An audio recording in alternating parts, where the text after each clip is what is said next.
Hi అండి. Welcome back to Saroja's home foods. ఈరోజు నేను పుదీనా టమాటా పచ్చడి చేయబోతున్నాను. ఇది అన్నంలోకైనా టిఫిన్స్లోకైనా దేంట్లోకైనా చాలా బాగుంటుందండి. ఒకసారి మీరు కూడా ఇలా ట్రై చేయండి.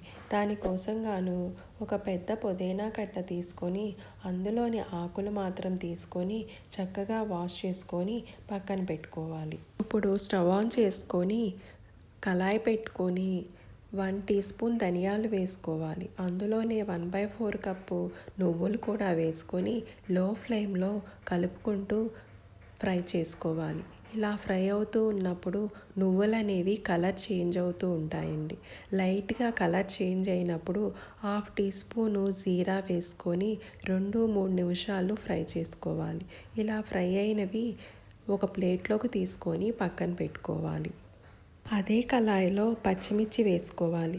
నేను ఇక్కడ 8 పచ్చిమిర్చి తీసుకున్నానండి. మీరు కారానికి తగ్గట్టు పచ్చిమిర్చి తీసుకోండి. ఈ పచ్చిమిర్చి అనేవి కొంచెం వాటర్ ఉంటాయి కదండి, ఆ వాటర్ పోయేదాకా ఆయిల్ వేయకుండా ఫ్రై చేసుకోండి. ఇలా ఫ్రై చేయడం వల్ల ఆయిల్ వేసినప్పుడు చిందకుండా ఉంటుందండి. తర్వాత ఇలా ఫ్రై అయిన తర్వాత 1 టేబుల్ స్పూన్ ఆయిల్ వేసుకొని ఫ్రై చేసుకోండి. చక్కగా ఫ్రై అయిన తర్వాత వీటిని కూడా ఒక ప్లేట్లోకి తీసుకొని పక్కన పెట్టుకోండి. అదే నూనెలోకి కడిగి పెట్టుకున్న పుదీనా కూడా వేసుకొని పుదీనాలో ఉన్న వాటర్ అంతా పోయేదాకా ఫ్రై చేసుకోవాలి. ఇలా ఫ్రై అయిపోయిన దాన్ని ప్లేట్లోకి తీసుకొని పక్కన పెట్టుకోవాలి. 2 టీ స్పూన్ ఆయిల్ వేసుకొని ఆయిల్ హీట్ అయిన తర్వాత 4 టమాటాలని చిన్న ముక్కలుగా కట్ చేసుకొని వేసుకోవాలి. అందులోనే కొంచెం చింతపండు వేసుకొని ఒకసారి మిక్స్ చేసుకొని మూత పెట్టుకొని టమాటాలు సాఫ్ట్గా అయ్యేదాకా కుక్ చేసుకోవాలి. చూసారా, కొంచెం సేపటికి ఇలా సాఫ్ట్గా అవుతాయి. ఇలా సాఫ్ట్గా అయినప్పుడు స్టవ్ ఆపేసుకొని చల్లారనివ్వాలి.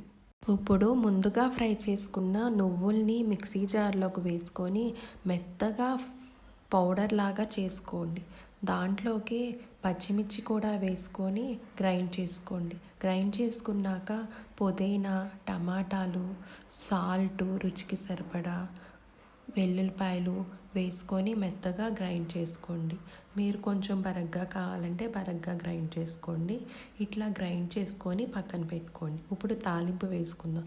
తాలింపు కోసం కళాయి పెట్టుకొని స్టవ్ ఆన్ చేసుకొని ఆయిల్ వేసుకొని ఆయిల్ హీట్ అయిన తర్వాత తాలింపు గింజలు వేసుకోవాలి. ఒకటి ఎండుమిరపకాయ కూడా వేసుకొని ఫ్రై చేసుకోవాలి.